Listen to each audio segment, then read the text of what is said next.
ಸೃಷ್ಟಿಕರ್ತನಾದ ದೇವರಿಗೆ ಘನ ಉಂಟಾಗಲಿ. ಈ ಒಂದು ಹೋಪ್ ಚಾನಲ್ನ ಮೂಲಕ ದೇವರ ಸಂದೇಶವನ್ನು ವೀಕ್ಷಣೆ ಮಾಡ್ತಾ ಇರತಕ್ಕಂಥ ತಮ್ಮೆಲ್ಲರಿಗೂ ಯೇಸು ಕ್ರಿಸ್ತನ ನಾಮದಲ್ಲಿ ಸುಮಧುರವಾದ ಸ್ವಾಗತಗಳನ್ನು ಬಯಸುವನಾಗಿದ್ದೇನೆ.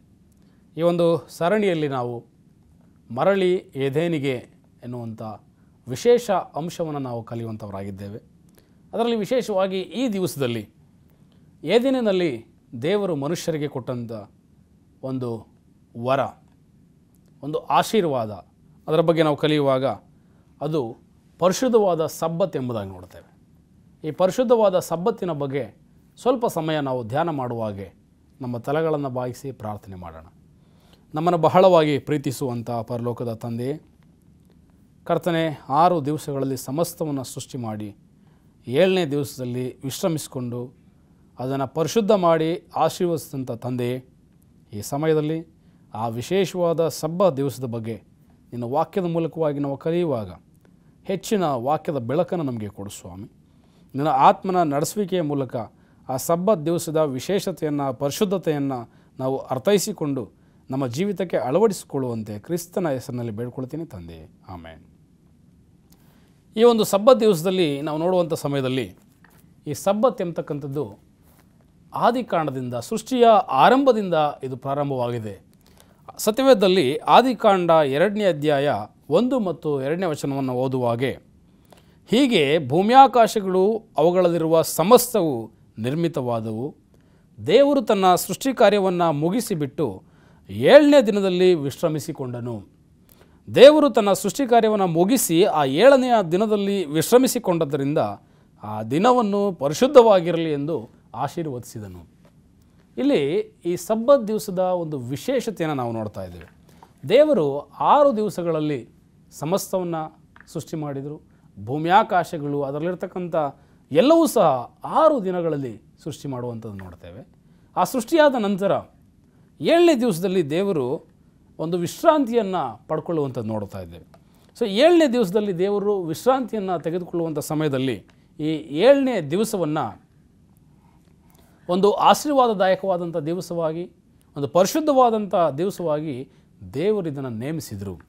ಈ ವಾಕ್ಯಗಳನ್ನು ನೋಡುವಾಗ ನನಗೆ ವೈಯಕ್ತಿಕವಾಗಿ ನಿಜವಾಗಿಯೂ ದೇವರು ಈ 7ನೇ ದಿವಸವನ್ನು ಯಾತಕ್ಕಾಗಿ ಅವರು ವಿಶೇಷ ಎಂಬುದಾಗಿ ಪ್ರತ್ಯೇಕಿಸ್ತಿದ್ರು, ಈ 7ನೇ ದಿವಸದ ಶ್ರೇಷ್ಠತೆ ಏನು, ಈ 7ನೇ ದಿವಸದ ಪರಿಶುದ್ಧತೆ ಏನು, ಅದರ ಆಶೀರ್ವಾದ ಏನು?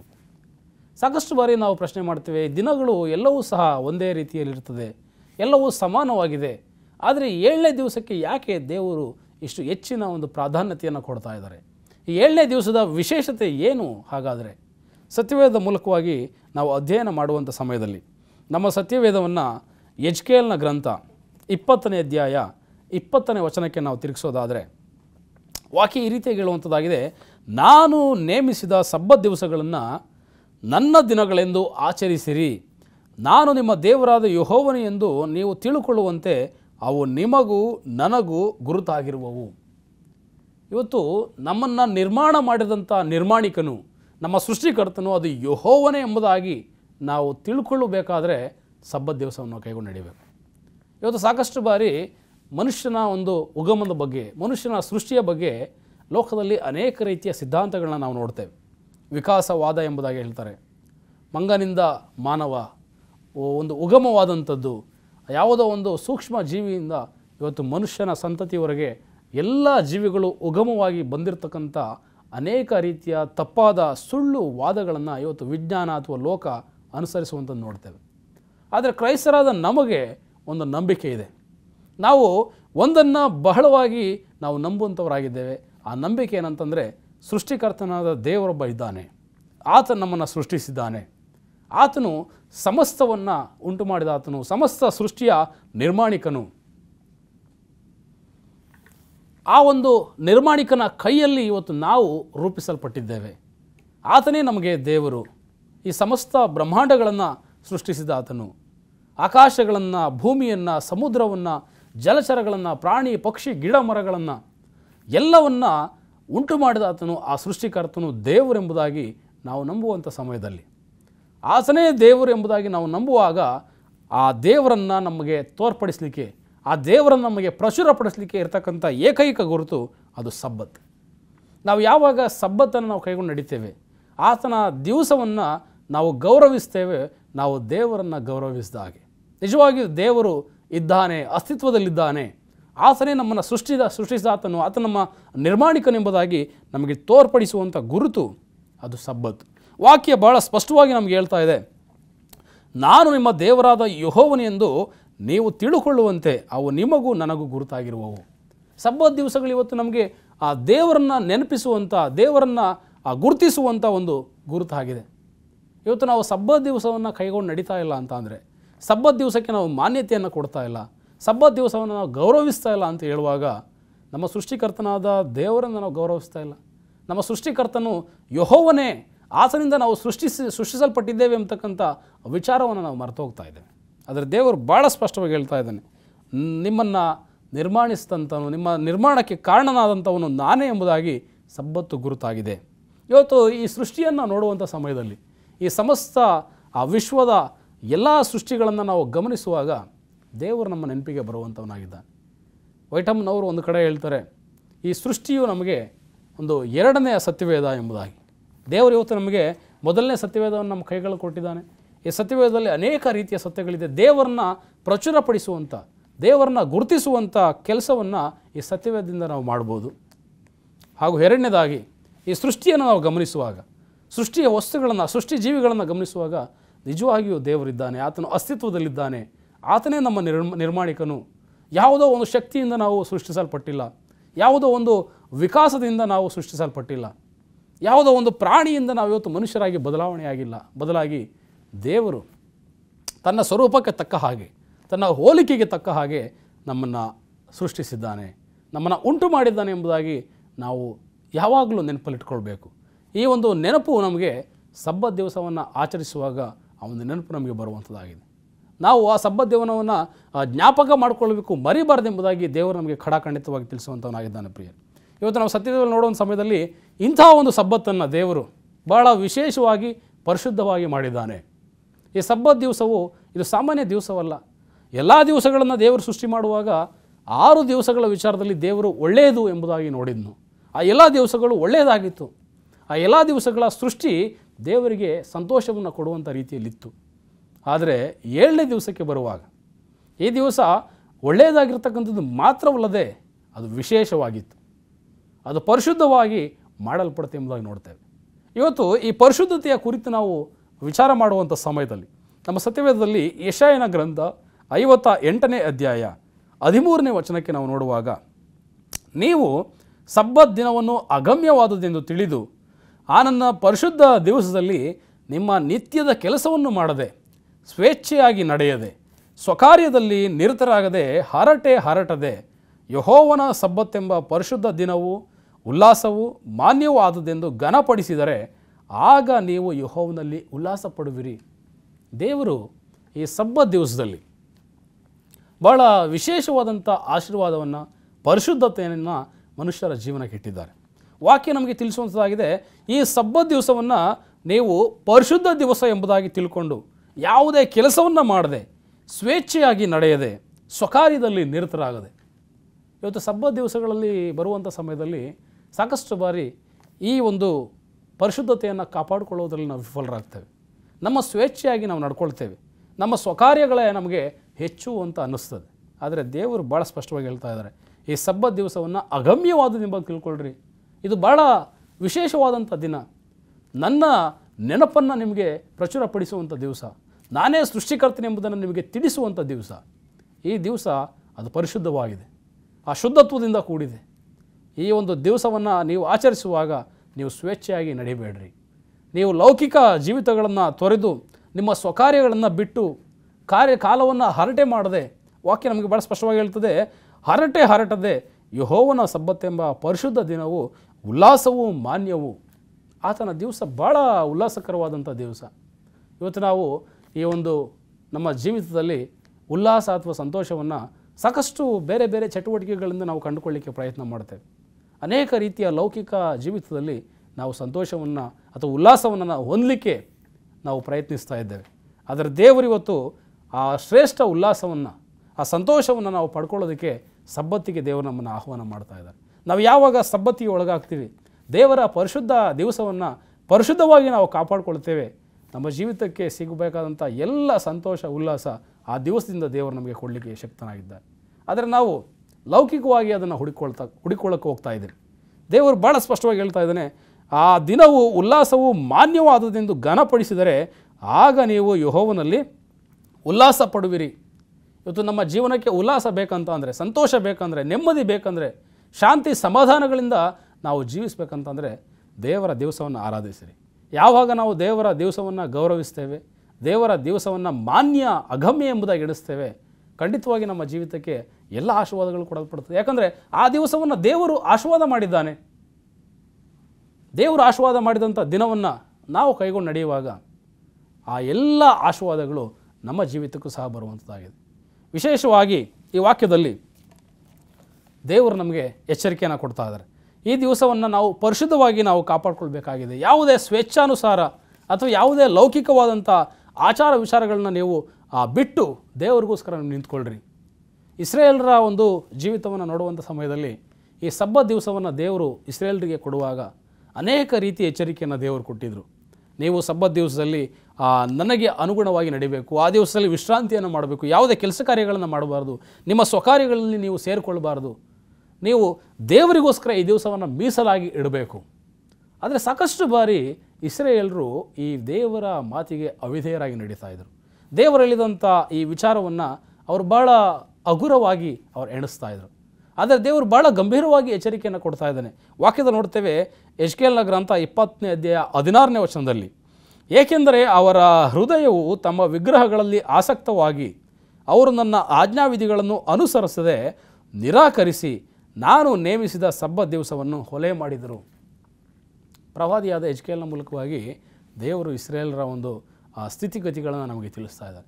ಆ ಜನರು ದೇವರ ದಿವಸವನ್ನು ಅಲಕ್ಷ್ಯ ಮಾಡಿದರು, ಅದರಲ್ಲಿ ಆಸಕ್ತಿಯನ್ನು ತೋರಿಸಲಿಲ್ಲ. ದೇವರ ಆ ದಿವಸದಲ್ಲಿ ಅವರು ವಿಗ್ರಹಗಳನ್ನ ಆರಾಧಿಸಿದರು. ದೇವರಿಂದ ಬಹಳಷ್ಟು ದೂರವಾಗಿ ದೇವರಿಗೆ ವಿರೋಧವಾದ ರೀತಿಯಲ್ಲಿ ಆ ಜನರು ನಡ್ಕೊಳ್ಳಿಕ್ಕೆ ಪ್ರಯತ್ನ ಮಾಡಿದರು. ಆ ದಿವಸವನ್ನು ಹೊಲೆ ಮಾಡಿದ್ರು ಎಂಬುದಾಗಿ ವಾಕ್ಯ ಹೇಳ್ತದೆ. ತಮ್ಮ ಹೃದಯಗಳಲ್ಲಿ ವಿಗ್ರಹಗಳಿಗೆ ಅವರು ಆಸಕ್ತರಾಗಿ ನಡ್ಕೊಂಡ್ರು. ಆದರೆ ದೇವರು ಬಹಳ ಸರಳವಾದಂಥ ಒಂದು ಕ್ರಮವನ್ನು ನಮಗೆ ಕೊಡ್ತಾ ಇದ್ದಾರೆ. 6 ದಿವಸಗಳು ನಿನ್ನ ಸ್ವಕಾರ್ಯಗಳಲ್ಲಿ ನಿನ್ನ ಎಲ್ಲ ಕೆಲಸವನ್ನು ನೀನು ಮಾಡು, ಆದರೆ 7ನೇ ದಿವಸ ಬರುವಾಗ ನಿನ್ನ ಹೃದಯ ನನಗೆ ಮೀಸಲಾಗಿರಬೇಕು, ನಿನ್ನ ಮನಸ್ಸು ನನಗೆ ಅದು ಮೀಸಲಾಗಿರಬೇಕು. ಆ 6ನೇ ದಿವಸದಲ್ಲಿ ನಿನ್ನ ಎಲ್ಲ ಕೆಲಸಗಳನ್ನ ಮುಗಿಸಿ ಎಲ್ಲ ಲೌಕಿಕವಾದಂಥ ಎಲ್ಲ ಆಲೋಚನೆಗಳಿಂದ ನೀನು ಬೇರ್ಪಟ್ಟು ದೇವರ ಒಂದು ವಿಶ್ರಾಂತಿಗೆ ನೀನು ಸೇರುವನಾಗಿರಬೇಕು. ದೇವರ ಒಂದು ಆಲೋಚನೆಯಲ್ಲಿ ಆ ದಿವಸ ನೀನು ಬರಬೇಕು. ಯಾಕಂದರೆ ನಮ್ಮ ನಿರ್ಮಾಣಿಕನು ಆತನೇ. ಆತನ ಬಗ್ಗೆ ನಾವು ಧ್ಯಾನಿಸುವಾಗ, ಆತನ ಬಗ್ಗೆ ನಾವು ಚಿಂತಿಸುವಾಗ, ಆತನಿಗೋಸ್ಕರ ಆ ದಿವಸವನ್ನು ನಾವು ಪ್ರತ್ಯೇಕಪಡಿಸುವಾಗ ದೇವರು ನಮ್ಮ ಜೀವಿತಕ್ಕೆ ಭಾಳ ಶ್ರೇಷ್ಠ ಆಶೀರ್ವಾದವನ್ನು ಕೊಡ್ತಾನೆ. ಆದರೆ ಇಸ್ರೇಲರು ಈ ಕಾರ್ಯವನ್ನು ಮಾಡೋದರಲ್ಲಿ ವಿಫಲರಾದರು. ಅವರು ತಮ್ಮ ಹೃದಯಗಳನ್ನು ವಿಗ್ರಹಗಳಿಗೆ ಅವರು ಅರ್ಪಿಸಿದರು, ಆಸಕ್ತರಾದರು ಎಂಬುದನ್ನು ನೋಡ್ತೇವೆ. ಇವತ್ತು ಸಾಕಷ್ಟು ಬಾರಿ ವಿಗ್ರಹಗಳು ಅಥವಾ ವಿಗ್ರಹಾರಾಧನೆ ಎಂಬುದಾಗಿ ಹೇಳುವಾಗ ನಾವು ಕ್ರೈಸ್ತರಾಗಿ ಹೇಳ್ಬೋದು, ನಾವು ವಿಗ್ರಹಗಳನ್ನ ಆರಾಧನೆ ಮಾಡ್ತಾ ಇಲ್ಲ, ನಾವು ವಿಗ್ರಹಗಳಿಗೆ ಆಸಕ್ತರಾಗಿಲ್ಲ, ದೇವರಿಗೆ ವಿಧೇಯರಾಗಿ ನಾವು ನಡೀತಾ ಇದ್ದೇವೆ ಎಂಬುದಾಗಿ ಹೇಳ್ಬೋದು. ಆದರೆ ವಿಗ್ರಹಗಳೆಂಬುದಾಗಿ ನೋಡುವಾಗ ಅದು ಮಾನವ ನಿರ್ಮಿತವಾದಂಥ ಕೆಲಸಗಳಾಗಿದೆ. ಮನುಷ್ಯನು ತನ್ನ ಕೈಗಳಿಂದ ಮಾಡಿದಂಥ, ಮನುಷ್ಯನು ಮಾಡಿಕೊಂಡಂಥ ಆ ವಿಗ್ರಹಗಳು ಅದು ದೇವರಿಗೆ ಅಸಹ್ಯ ಪ್ರಿಯರೇ. ಇವತ್ತು ದೇವರು ಸಬ್ಬತ್ ದಿವಸದ ವಿಚಾರದಲ್ಲಿಯೂ ಸಹ ನಾವು ಸಬ್ಬತ್ ದಿವಸವನ್ನು ಒಲೆ ಮಾಡುವಾಗ ಅದು ವಿಗ್ರಹಾರಾಧನೆಗೆ ಸಮವಾಗಿರ್ತದೆ. ನಾವು ಯಾವಾಗ ದೇವರು ನೇಮಿಸಿದಂಥ, ದೇವರು ಪ್ರತ್ಯೇಕಿಸಪಟ್ಟಂಥ ಆ ದಿವಸವನ್ನು ನಾವು ಬಿಟ್ಟು ಇವತ್ತು ಮನುಷ್ಯರು ನೇಮಿಸಿದಂಥ ನಾನಾ ರೀತಿಯ ದೇವರ ದಿನವಲ್ಲದ ದಿವಸಗಳನ್ನು ನಾವು ಆರಾಧನೆ ಮಾಡುವಂಥ ಸಮಯದಲ್ಲಿ ಅದು ಸಹ ದೇವರಿಗೆ ಕೋಪವನ್ನು ತರುವಂಥ ವಿಗ್ರಹಾರಾಧನೆಯಾಗಿದೆ. ಈ ಒಂದು ವಿಚಾರದಲ್ಲಿ ನಾವು ಬಹಳ ಎಚ್ಚರಿಕೆಯನ್ನು ವಹಿಸಬೇಕು. ನಾವು ಕೇವಲ ನಮ್ಮ ಮುಂದೆ ಆ ಚಿನ್ನದ ಬೆಳ್ಳಿಗಳಿಂದ ಮಾಡಿರ್ತಕ್ಕಂಥ ವಿಗ್ರಹಗಳನ್ನ, ಮೂರ್ತಿಗಳನ್ನ ಇಟ್ಕೊಂಡು ಪೂಜೆ ಮಾಡಿದರೆ ಮಾತ್ರ ಅದು ವಿಗ್ರಹಾರಾಧನೆ ಅಲ್ಲ. ದೇವರಿಗೆ ವಿರುದ್ಧವಾದ ಕಾರ್ಯಗಳನ್ನ ಮಾಡುವಾಗಲೂ ಸಹ ಅದು ವಿಗ್ರಹಾರಾಧನೆಗೆ ಸಮವಾಗಿರ್ತದೆ. ದೇವರು ಪ್ರತ್ಯೇಕಿಸಪಟ್ಟಂಥ ಆ ಸಬ್ಬತ್ತನ್ನು ನಾವು ಅಗೌರವವಾಗಿ ಕಾಣುವಂಥದ್ದು, ಅದನ್ನು ಹೊಲೆ ಮಾಡ್ತಕ್ಕಂಥದ್ದು, ಅಲಕ್ಷ್ಯ ಮಾಡುವಂಥದ್ದು ಸಹ ಅದು ವಿಗ್ರಹಾರಾಧನೆಗೆ ಸಮ. ಇಸ್ರೇಲರು ಇಂಥ ಒಂದು ವಿಗ್ರಹಾರಾಧನೆಯನ್ನು ಮಾಡಿ ದೇವರಿಗೆ ವಿರುದ್ಧವಾಗಿ ನಡೆದರು, ದೇವರಿಂದ ದಂಡನೆಯನ್ನು ಹೊಂದಿದರು. ದೇವರು ಬಹಳಷ್ಟು ಎಚ್ಚರಿಕೆಯನ್ನು ಅವರಿಗೆ ಕೊಡ್ತಾಯಿದ್ರು ಸಬ್ಬತ್ ದಿವಸದ ವಿಚಾರದಲ್ಲಿ. ವಿಮೋಚನಾ ಕಾಂಡ, ನಮ್ಮ ಸತ್ಯವೇದದಲ್ಲಿ ವಿಮೋಚನಾ ಕಾಂಡಕ್ಕೆ ನಾವು ತಿರುಗಿಸುವಂಥ ಸಮಯದಲ್ಲಿ 34ನೇ ಅಧ್ಯಾಯದಲ್ಲಿ ಈ ರೀತಿಯಾಗಿ ಹೇಳುವಂಥದ್ದಾಗಿದೆ. ಆ ಒಂದು ಇಸ್ರೇಲರಿಗೆ ದೇವರು ಪರಲೋಕದ ಒಂದು ಆಹಾರವನ್ನು ಮನ್ನವನ್ನು ಕೊಡುವಂಥ ಸಮಯದಲ್ಲಿ ದೇವರು ಆ ಇಸ್ರಾಯೇಲರಿಗೆ ಒಂದು ಎಚ್ಚರಿಕೆಯನ್ನು ಕೊಟ್ಟಿದ್ದರು. 6 ದಿವಸಗಳು ನೀವು ಆ ಒಂದು ಮನ್ನವನ್ನು ಪರಲೋಕದಿಂದ ಕೊಡಲ್ಪಟ್ಟಂಥ ಆಹಾರವನ್ನು ನೀವು ಶೇಖರಣೆ ಮಾಡಿ ಇಟ್ಕೊಳ್ರಿ. ಆದರೆ 7ನೇ ದಿವಸ ಬರುವಾಗ ಆ ಮನ್ನ ನಿಮಗೆ ಸಿಗೋದಿಲ್ಲ. 6ನೇ ದಿವಸವೇ 2ರಷ್ಟನ್ನು ನೀವು ಶೇಖರಣೆ ಮಾಡಿ ಇಟ್ಕೊಳ್ಳಿ ಅಂತ ಹೇಳುವಂಥ ಸಮಯದಲ್ಲಿ ಇಸ್ರಾಯೇಲರು ಆ ಒಂದು ದೇವರ ಮಾತಿಗೆ ಅನುಗುಣವಾಗಿ ಆ 7ನೇ ದಿವಸಕ್ಕೆ ಬೇಕಾದಂಥ ಆಹಾರವನ್ನು 6ನೇ ದಿನದಲ್ಲಿ ಅವರು ಶೇಖರಣೆ ಮಾಡಿಟ್ಕೊಳ್ಬೇಕಾಗಿತ್ತು. ಆದರೆ ಆ 7ನೇ ದಿವಸವೂ ಸಹ ಕೆಲವರು ದೇವರನ್ನು ಪರೀಕ್ಷೆ ಮಾಡೋ ಸಲುವಾಗಿ ಅಲ್ಲಿ ಹೋಗಿ ನೋಡುವಂಥ ಸಮಯದಲ್ಲಿ ಅವರಿಗೆ ಮನ್ನ ಸಿಗುವಂಥದ್ದಾಗಿರಲ್ಲ. ಆ ಸಮಯದಲ್ಲಿ ಮೋಶೆ ಅವರನ್ನು ಬೈಯುವಂಥವನಾಗಿದ್ದಾನೆ ಪ್ರಿಯರೇ. ದೇವರು ಸಹ ಆ ಒಂದು ಜನರನ್ನು ನೋಡಿ ಈ ರೀತಿಯಾಗಿ ಹೇಳುವಂಥವನಾಗಿದ್ದಾನೆ, ನಾಳೆ ವಿರಾಮ ಮಾಡಿಕೊಳ್ಳತಕ್ಕ ಯೆಹೋವನ ಪರಿಶುದ್ಧ ಸಬ್ಬತ್ ದಿನವಾಗಿದೆ. ಈ ಹೊತ್ತಿಗೆ ಸುಡಬೇಕಾದದನ್ನು ಸುಟ್ಟು ಬೇಯಿಸಬೇಕಾದದನ್ನು ಬೇಯಿಸಿದ ನಂತರ ಮಿಕ್ಕದ್ದನ್ನು ನಾಳೆಯ ತನಕ ಇಟ್ಕೊಳ್ರಿ. ಈ ರೀತಿಯಾಗಿ ದೇವರು ಹೇಳುವಾಗ ಆ ಜನರು ಸಬ್ಬತ್ ದಿವಸವೂ ಸಹ ಆಹಾರವನ್ನು ಕೂಡಿಸ್ಲಿಕ್ಕೆ ಹೋದರು. ವಾಕ್ಯ ಹೇಳ್ತದೆ, ಆಗ ಯೆಹೋವನು ಮೋಶೆಗೆ, ನೀವು ಎಲ್ಲಿಯವರೆಗೂ ನನ್ನ ಆಜ್ಞೆಯನ್ನು ನಾನು ಮಾಡಿರುವ ನಿಯಮವನ್ನು ಅನುಸರಿಸದೆ ಲಕ್ಷ್ಯ ಮಾಡುವಿರೋ ನೋಡಿರಿ, ನೀವು ಸಬ್ಬತ್ ದಿವಸವನ್ನು ಆಚರಿಸಬೇಕೆಂದು ನಾನು ಅಪ್ಪಣೆ ಮಾಡಿರೋದ್ರಿಂದಲೇ 6ನೇ ದಿವಸದಲ್ಲಿ 2 ದಿನದ ಆಹಾರವು ನಿಮಗೆ ದೊರಕುವಂತೆ ಅನುಗ್ರಹಿಸುವನು. ಆ 7ನೇ ದಿವಸವನ್ನು ನೀವು ಪವಿತ್ರವಾಗಿ ಕಾಪಾಡಿಕೊಳ್ಬೇಕು, ಅದನ್ನು ಅಲಕ್ಷ್ಯ ಮಾಡಬಾರ್ದು ಎಂಬ ಒಂದೇ ಕಾರಣಕ್ಕೆ ದೇವರು ಆ 2 ದಿವಸಕ್ಕೆ ಬೇಕಾದಂಥ ಆಹಾರವನ್ನು ಆ ಇಸ್ರಾಯೇಲರಿಗೆ ಕೊಟ್ಟರು. ಆದರೆ ಆ ಇಸ್ರಾಯೇಲರು ಆ ದೇವರ ಮಾತಿಗೆ ಅವಿಧೇಯರಾಗಿ ನಡೆಯೋದ್ರ ಮೂಲಕ, ದೇವರ ಮಾತಿಗೆ ಅವರು ಅಗೌರವವನ್ನು ಸೂಚಿಸೋದ್ರ ಮೂಲಕ ದೇವರಿಗೆ ವಿರುದ್ಧವಾಗಿ ನಡ್ಕೊಳ್ತಾರೆ. ಆ ಒಂದು ಕೃತ್ಯ ದೇವರಿಗೆ ಅದು ಆ ಕೋಪವನ್ನು ತರುವಂಥದ್ದಾಗಿತ್ತು ಪ್ರಿಯರೇ. ಇವತ್ತು ಕ್ರೈಸ್ತರಾದ ನಮ್ಮ ಜೀವನದಲ್ಲಿಯೂ ಸಹ ಈ ಸಬ್ಬತ್ ದಿವಸವನ್ನು ಅಲಕ್ಷ್ಯ ಮಾಡ್ತಕ್ಕಂಥದ್ದು, ದೇವರ ಆಜ್ಞಾ ನಿಯಮಗಳಿಗೆ ದೇವರು ನಮಗೆ ಭಾಳ ಕಡಾಖಂಡಿತವಾಗಿ ಹೇಳ್ತಾ ಇದ್ದಾರೆ, ಆತನ ಸಬ್ಬತ್ ದಿವಸಗಳನ್ನು ನಾವು ಆಚರಿಸಬೇಕು. ಯಾಕೆ ಆ ಒಂದು ಸಬ್ಬತ್ ದಿವಸಗಳು ನಮಗೆ ಭಾಳ ಶ್ರೇಷ್ಠ? ವಾಕ್ಯದಲ್ಲಿ ನಾವು ವಿಮೋಚನಾ ಕಾಂಡ 31ನೇ ಅಧ್ಯಾಯ 12ನೇ ವಚನದಲ್ಲಿ ನೋಡುವಾಗ, ನೀನು ಇಸ್ರಾಯೇಲರಿಗೆ ಆಜ್ಞಾಪಿಸಬೇಕಾಗಿದೆ ಅಂದರೆ, ನಾನು ನೇಮಿಸಿರುವ ಸಬ್ಬತ್ ದಿವಸಗಳನ್ನು ನೀವು ತಪ್ಪದೇ ಆಚರಿಸಬೇಕು. ನಿಮ್ಮನ್ನು ದೇವಜನರನ್ನಾಗಿ ಮಾಡಿರುವ ಯೆಹೋವನು ನಾನೇ ಎಂಬು ನೀವು ತಿಳ್ಕೊಳ್ಳುವಂತೆ ಇದು ನಿಮಗೂ ನನಗೂ ಗುರುತಾಗಿರುವುದು. ಇವತ್ತು ದೇವರು ನಮ್ಮನ್ನು ದೇವಜನರು ಎಂಬುದಾಗಿ ಕರೀತಾ ಇದ್ದಾನೆ, ದೇವರ ಮಕ್ಕಳು ಎಂಬುದಾಗಿ ನಮ್ಮನ್ನು ಕರೀತಾ ಇದ್ದಾನೆ. ಆ ದೇವಜನರು ಎಂಬುದಾಗಿ ನಾವು ಗುರುತಿಸ್ಕೊಳ್ಬೇಕಂದ್ರೆ ಸಬ್ಬತ್ತು ನಮಗೆ ಗುರುತಾಗಿದೆ. ಇವತ್ತು ನಾವು ಸಬ್ಬತ್ತನ್ನು ಆಚರಿಸ್ತಾ ಇಲ್ಲ ಅಂದರೆ ನಾವು ದೇವಜನರಾಗಲಿಕ್ಕೆ ಸಾಧ್ಯ ಇಲ್ಲ ಪ್ರಿಯರು. ದೇವಜನರಾಗಲಿಲ್ಲ ಅಂತಂದರೆ ಇನ್ನೊಂದು ಭಾಗ ಸೈತಾನನ ಜನರು. 2 ಆಯ್ಕೆಗಳು ನಮ್ಮ ಮುಂದೆ ಇರ್ತದೆ. ಒಂದು ನಾವು ದೇವಜನರಾಗಿರಬೇಕು, ಇನ್ನೊಂದು ಸೈತಾನನ ಜನರಾಗಿರಬೇಕು. ನಾವು ಯಾವಾಗ ದೇವಜನರಾಗ್ತೀವಿ? ವಾಕ್ಯದ ಪ್ರಕಾರ ಆತನ ಸಬ್ಬತ್ತನ್ನು ಕೈಗೊಂಡು ನಡೆಯುವಾಗ. ನಾವು ದೇವಜನರಾಗಿಲ್ಲ, ಸಬ್ಬತ್ತನ್ನು ಕೈಗೊಂಡು ನಡೀತಾ ಇಲ್ಲ ಅಂತಂದರೆ ನಾವು ಸೈತಾನನ ಜನರಾಗಿದೆ. ಆ ಸಬ್ಬತ್ತನ್ನು ಬಿಟ್ಟು ಬೇರೆ ಯಾವ ದಿವಸವನ್ನು ಬೇಕಾದರೂ ನೀವು ಆಚರಣೆ ಮಾಡಿರಿ, ಯಾವ ದಿವಸದಲ್ಲಿ ಬೇಕಾದರೂ ನೀವು ವಿಶ್ರಾಂತಿಯನ್ನು ಮಾಡಿರಿ, ದೇವರನ್ನು ಆರಾಧಿಸಿರಿ. ಆದರೆ ಸಬ್ಬತ್ತಿಗೆ ಬೇಕಾದಂಥ ಮಾನ್ಯತೆಯನ್ನು ನಾವು ಕೊಡುವಾಗ ಮಾತ್ರ ದೇವಜನರಾಗಲಿಕ್ಕೆ ಸಾಧ್ಯ. ದೇವರು ಭಾಳ ಸ್ಪಷ್ಟವಾಗಿ ಹೇಳ್ತಾ ಇದ್ದಾನೆ, ಇದು ನಿಮ್ಮ ಸಂತತಿಯವರಿಗೆ ಶಾಶ್ವತ ನಿಬಂಧನೆ. ಇಸ್ರಾಯೇಲರ ಕಾಲದಲ್ಲಿ ನೋಡುವಂಥ ಸಮಯದಲ್ಲಿ, ಆದ ಕಾರಣ ನೀವು ಸಬ್ಬತ್ ದಿವಸವನ್ನು ದೇವರ ದಿನವೆಂದು ಭಾವಿಸಿ ಆಚರಿಸಬೇಕು.